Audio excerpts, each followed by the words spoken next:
Jasna Hribernik je mednarodno uveljavljena, priznana filmska režiserka in intermedijska umetnica. Več desetletij že ustvarja tako pri nas kot v mednarodnem prostoru. Prišla je ideja, da nekako pogledamo v njeno ustvarjanje in sicer z današnje pozicije. Sama postavitev se začenja v njenem najnovejšem delu Supersenzori, ki je nastal v zadnjih 2 letih in se potem večsmerno premaknemo vse do njenega najstarejšega dela Stopnišče iz leta 1992. Predvsem jo zanima kompleksen pojem časa. Sprva ga je raziskovala na ravni osebnih intimnih zgodb, na romantičen način, predvsem razmišljanja o minljivosti, o nostalgiji. Kasneje, predvsem zadnje čase, pa se ukvarja s tem pojmom, predvsem na ravni družbeno-kritičnih vsebin, od pojma migracij, vojne do vprašanj ekološke problematike.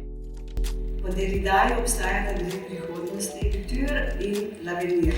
Futur je tista prihodnost, ki jo lahko nekako predvidevamo, to je prihodnost urnikov, voznih redov, načrtov časovnih, in l'avenir, ki je prihodnost, za katero ne vemo, kakšna bo, nekaj, kar pride, kar je negotovo. Za današnji čas je prav ta negotovost en tak zelo indikativen moment. Ne vemo, kaj bo prišlo, zelo tesnobno živimo in odtot tudi nekaj del iz serije Tense Present, ki je besedna igra, ki tudi označuje nekako to negotovo in tesnobno sedanjost.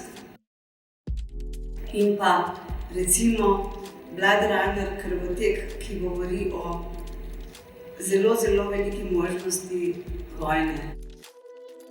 Oziroma o stanju današnje civilizacije, ki nekako še vedno, kljub vsemu razvoju tehnologije, znanosti, ni uspela zamejiti ali pa nasploh kontrolirati vojne.